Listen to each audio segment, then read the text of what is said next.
Assalamualaikum warahmatullahi wabarakatuh. Saya Faziana Rosimamora dengan NIM 1615010002 akan membahas tentang pneumonia COVID-19 yang sedang beredar saat ini, di mana saya mengambil dari PDPI, yaitu Perhimpunan Dokter Paru Indonesia tahun 2020, yang membahas tentang diagnosis dan penata laksanaannya di Indonesia. Coronavirus adalah keluarga besar virus yang menyebabkan penyakit mulai dari gejala ringan sampai berat. Ada setidaknya 2 jenis coronavirus yang diketahui menyebabkan penyakit yang dapat menimbulkan gejala berat seperti MERS dan SARS.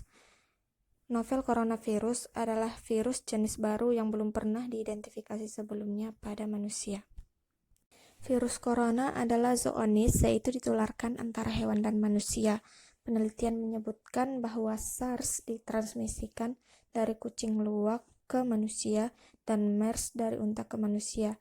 Beberapa coronavirus yang dikenal beredar pada hewan, namun belum terbukti menginfeksi manusia.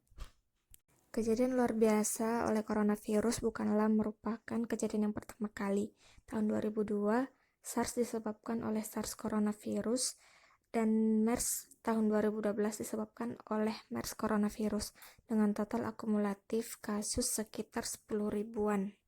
Coronavirus merupakan virus RNA strain tunggal positif, berkapsul dan tidak bersegmen.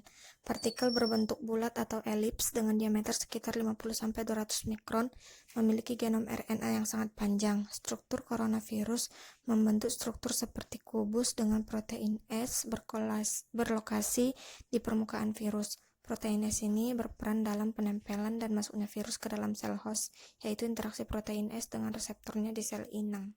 Dan penyebarannya, pada derajat ringan, penyakit ini dapat menyebabkan demam, batuk, nyeri tenggorokan, hidung tersumbat, lemas, sakit kepala, dan nyeri otot.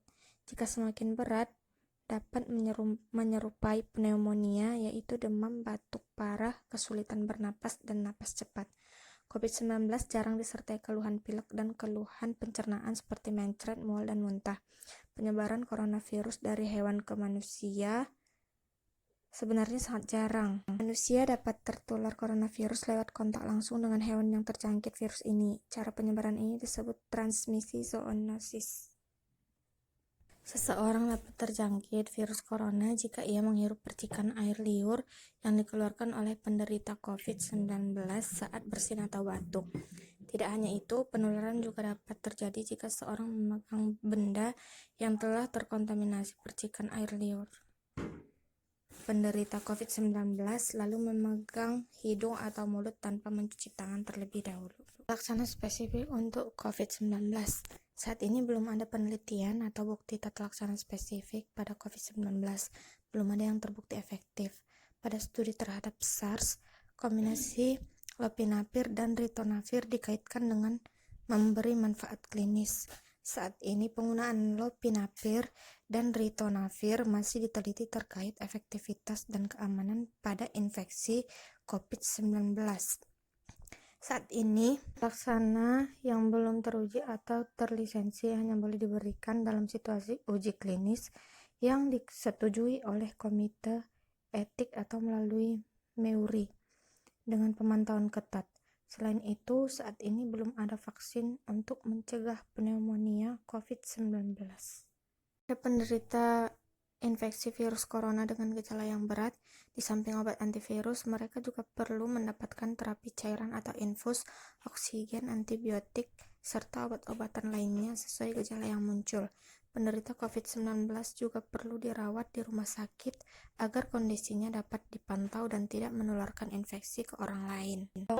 Ada beberapa gejala yang dialami seseorang saat terkena virus corona, yaitu demam dan suhu tubuh yang tinggi, batuk kering dan tidak berdahak, serta napas pendek atau kesulitan bernapas.